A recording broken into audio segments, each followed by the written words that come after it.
Assalamualaikum warahmatullahi wabarakatuh. Izin memperkenalkan diri, nama saya Muhammad Rafi Guna dengan NIM 220500388 dari Prodi S1 Teknik Perminyakan kelas TPA.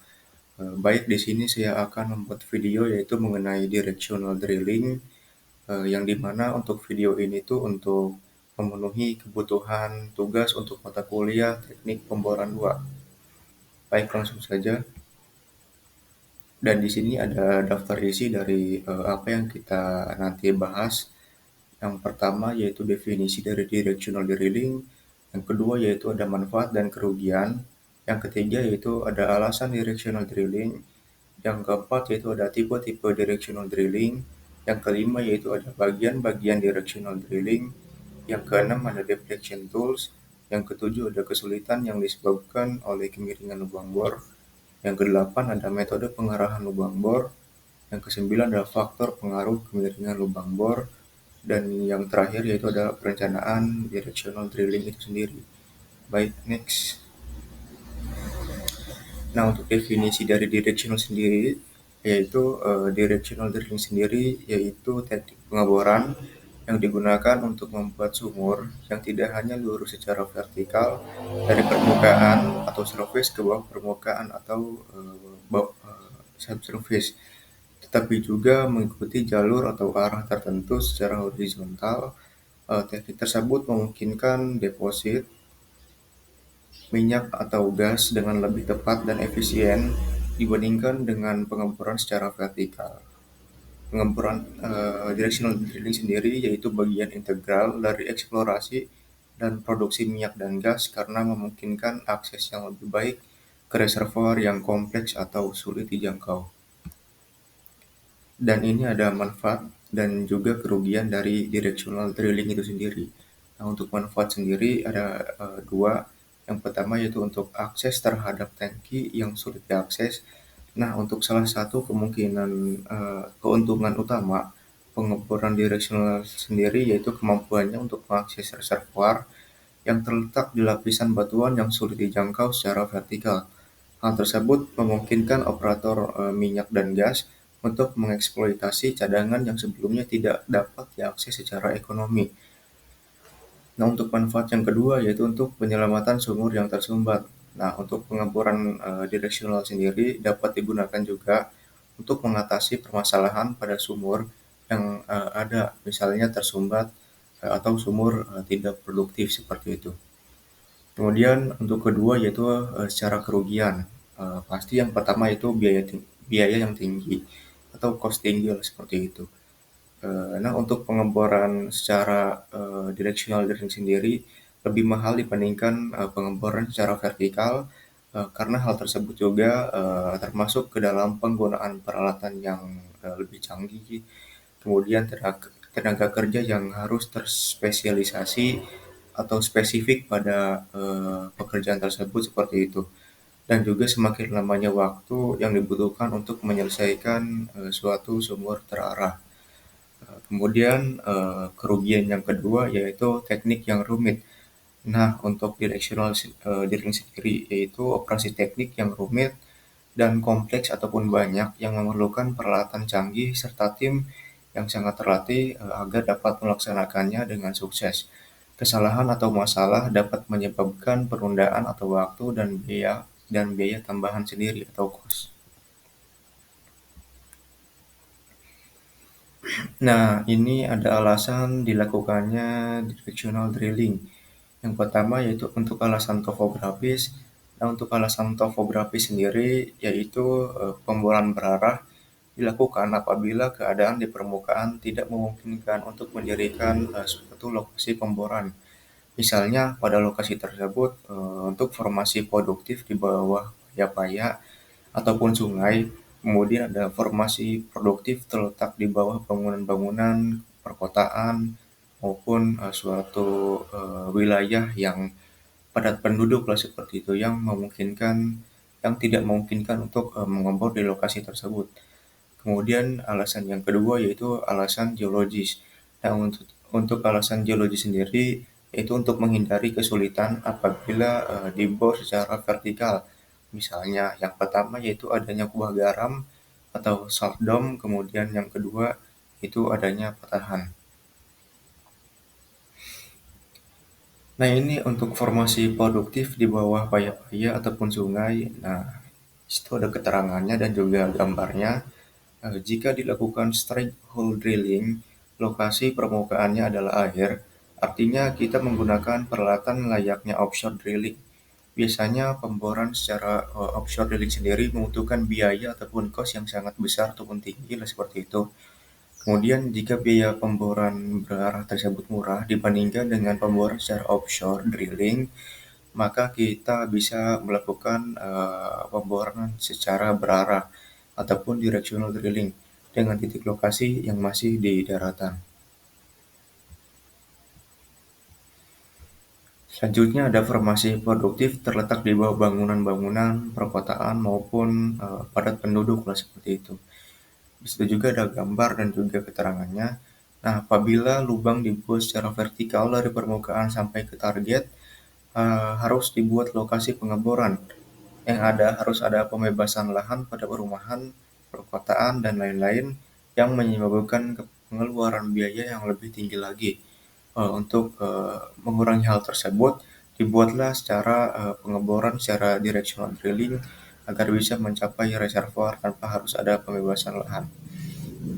Seperti itu.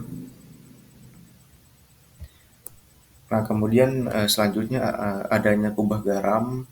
Nah, untuk kubah garam sendiri yaitu sebuah gundukan atau kolam besar yang terangkat ke permukaan bumi karena perbedaan massa jenis batuan dengan massa jenis garam tersebut. Nah, jika dilakukan pemboran secara vertikal dengan menembus kubah garam, maka akan mengalami banyak permasalahan yang terjadi untuk di pemboran itu sendiri. Contohnya seperti low circulation karena kubah garam tersebut mempunyai porositas dan juga permeabilitas yang baik, sehingga akan memacu kick. Selain itu juga akan mengakibatkan dinding runtuh yang mengakibatkan pipe sticking atau pipa terjepit. Untuk itu dilakukannya directional drilling. Kemudian selanjutnya adanya patahan. Jika pengeboran menembus patahan, hal tersebut juga dapat memicu suatu permasalahan yang akan terjadi pada pemboran itu sendiri. Bit dan dressing juga akan cenderung mengikuti sela-sela patahan. Dan selain itu juga akan terjadi low circulation pada saat menembus patahan. Next. Nah, di sini ada tipe-tipe directional drilling. Ada 3. Yang pertama yaitu ada shallow deviation type. Yang kedua ada deep deviation type. Dan yang ketiga ada return vertical type. Nah, di sini juga ada definisi dari directional sendiri, yaitu seni membelokkan lubang sumur untuk kemudian diarahkan suatu sasaran tertentu di mana formasi tersebut tidak vertikal. Nah, untuk yang pertama yaitu shallow deviation type atau titik belok di tempat dangkal. Titik belok terletak di kedalaman yang tidak begitu jauh dari permukaan tanah ataupun dangkal. Yang kedua ada deep deviation type atau titik belok di tempat dalam, yaitu titik belok terletak jauh tidak titik belok terletak jauh di dalam permukaan tanah. Ini ada tipe sedikit yang seharusnya titik ini. Kemudian yang ketiga ada return to vertical type atau tipe kembali ke vertikal, yaitu mula-mula sama seperti tipe belok di tempat dangkal, tetapi kemudian dikembalikan ke vertikal. Nah, di sini juga ada bagian-bagian dari directional drilling itu sendiri. Di sini bisa dilihat ada 2 gambar, dan yang ini yaitu ada seperti kayak mata angin gitu, dan di sini juga ada keterangan-keterangan dari gambar tersebut, seperti untuk yang A ini sebagai mulut sumurnya, kemudian yang B ini sebagai titik belok atau kick off point, kemudian BC sendiri sebagai build up section, dan seterusnya. Seperti itu untuk pembacaan dari bagian-bagian dari directional drilling itu sendiri. Next, nah di sini juga ada deflection tools atau alat yang memungkinkan untuk membelok lah seperti itu. Yang pertama ada web stock.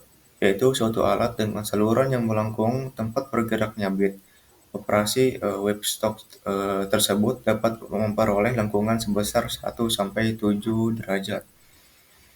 Kemudian webstock sendiri kebanyakan digunakan untuk side tracking pada formasi keras dan temperatur tinggi di mana alat pembelok tersebut atau alat pembelok lain tidak dapat digunakan.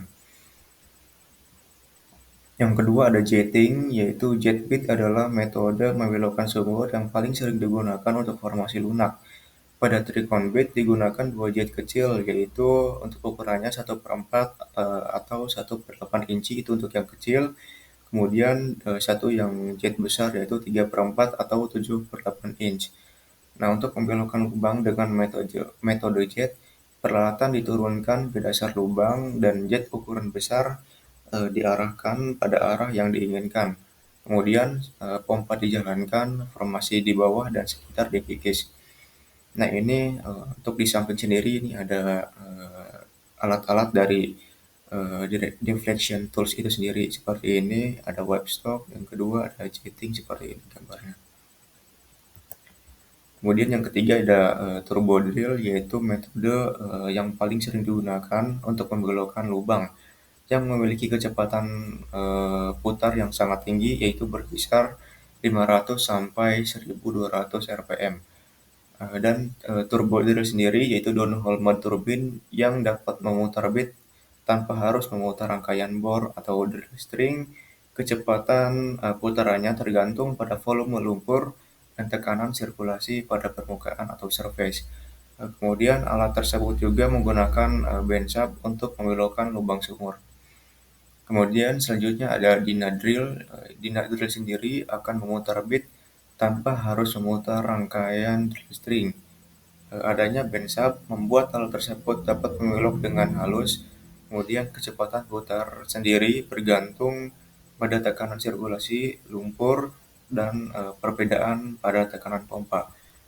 Dan ini untuk gambar dari turbo drill sendiri yang di atas, yang di bawah untuk Dyna Drill. Kemudian yang kelima ada Rotary Street Table System, didefinisikan sebagai bottom hole assembly, yang artinya si RSS sendiri dapat dimodifikasi dengan penerapan parameter surface controllable drilling termasuk rotary speed dan WOP atau wake on bit. Kemudian secara aktif mengatur bit ketika continue memutar drill string, dan alat tersebut juga memiliki petunjuk trajektori sumur, inklinasi, dan juga azimut. Hasilnya, sumur berarah tersebut dapat ditempatkan pada posisi orientasi reservoir yang optimal. Kemudian yang keenam ada Badger bit, yaitu prinsip kerjanya yaitu salah satu nozzle pada bit yang ukurannya lebih besar dari yang lainnya. Hal tersebut juga akan mengakibatkan semburan lumpur yang lebih besar juga eh, yang akan membelok ke arah di mana ukuran nozzle yang lebih besar seperti itu. Ini untuk gambar dari RSS dan juga untuk Badger bit itu sendiri. Next. Kemudian di sini ada knuckle joint, yaitu suatu drill string yang diperpanjang dengan sendi peluru sehingga memungkinkan putaran bersudut antara drill string dan bitnya. Pada operasi suatu knuckle joint, sebelumnya dibuat terlebih dahulu pilot hole yang kemudian dibor kembali dengan bit yang dirangkai dengan trimmer.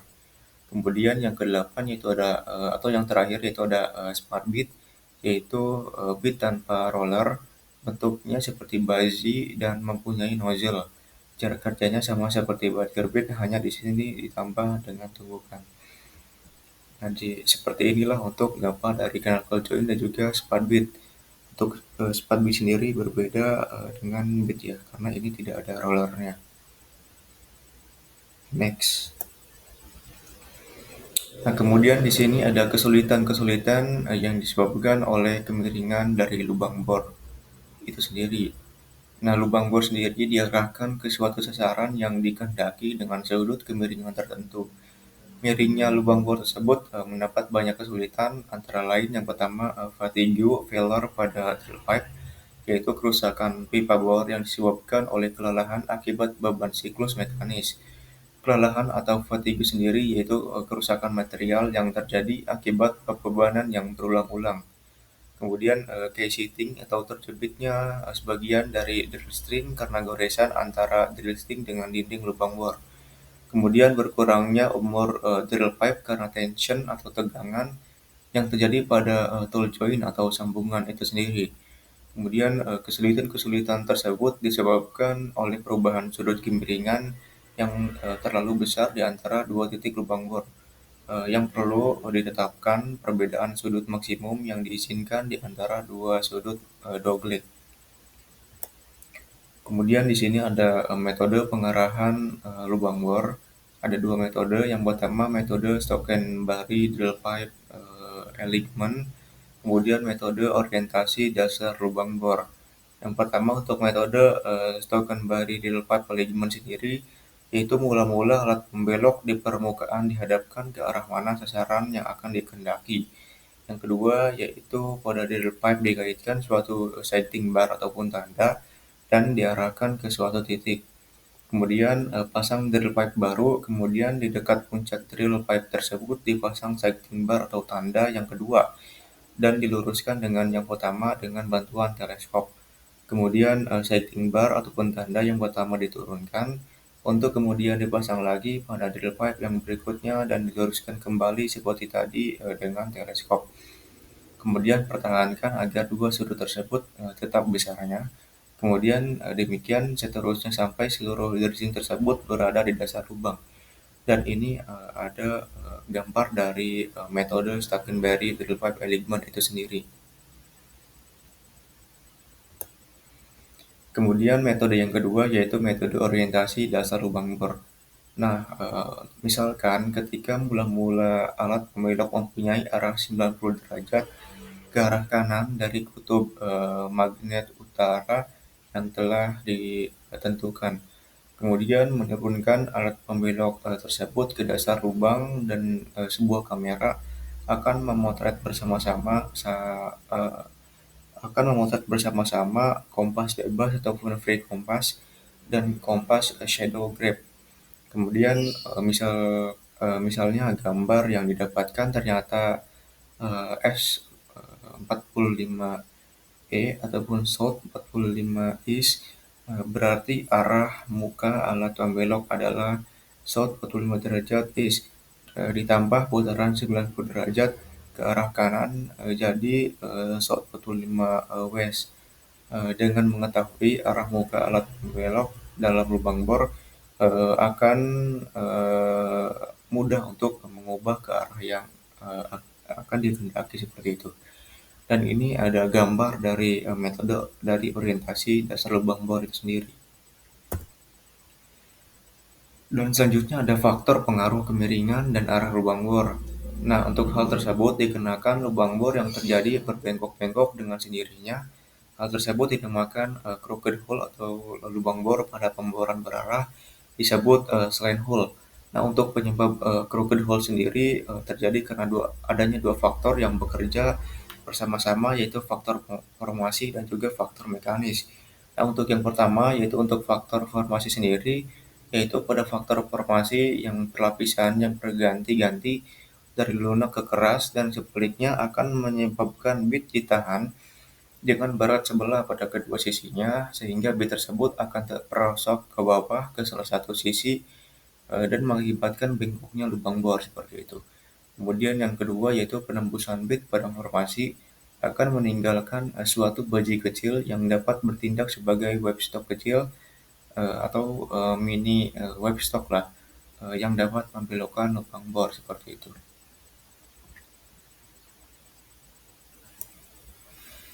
Kemudian yang kedua ada faktor mekanis. Ada beberapa yang menyebabkan dalam faktor mekanis itu sendiri. Yang pertama, drill collar yang tidak cukup besar sehingga mudah melengkung. Yang kedua, beban pada bit yang berlebihan sehingga drill collar sendiri melengkung. Kemudian perubahan BHA atau bottom hole assembly yang akan memberikan bantuan lubang yang berlainan. Dan di sini ada perencanaan dari directional drilling itu sendiri. Yang pertama yaitu ada build rate. Build rate sendiri dapat dipilih untuk meminimalkan fatigue pada drill pipe, meminimalkan kemungkinan K-sheet, atau membantu mengurangi torsi dan drag. Yang kedua ada hold inclination, yaitu dapat dipilih berdasarkan beberapa pertimbangan. Pada inclinasi rendah, ini bisa menjadi susah untuk menjaga arah dari lubang bor, sehingga berputar lebih besar pada inclinasi tersebut rendah karena arah dapat dirubah secara signifikan dengan perubahan sedikit pada robotic severity. Kemudian yang ketiga ada kick off point, yaitu sama dipilih berdasarkan kondisi sumur dan batas target untuk kasus fluid curve untuk mengurangi kemungkinan K-sheet. Karena itu kick off sebaiknya berdasarkan pada dudukan casing. Kemudian diharapkan untuk membor beberapa formasi rumit seperti low circulation ataupun slugging sebelum kick off suatu sumur untuk sebagai suatu perencanaan lah gitu. Dan terima kasih, dan mungkin itu saja yang dapat saya sampaikan mengenai uh, directional drilling itu sendiri.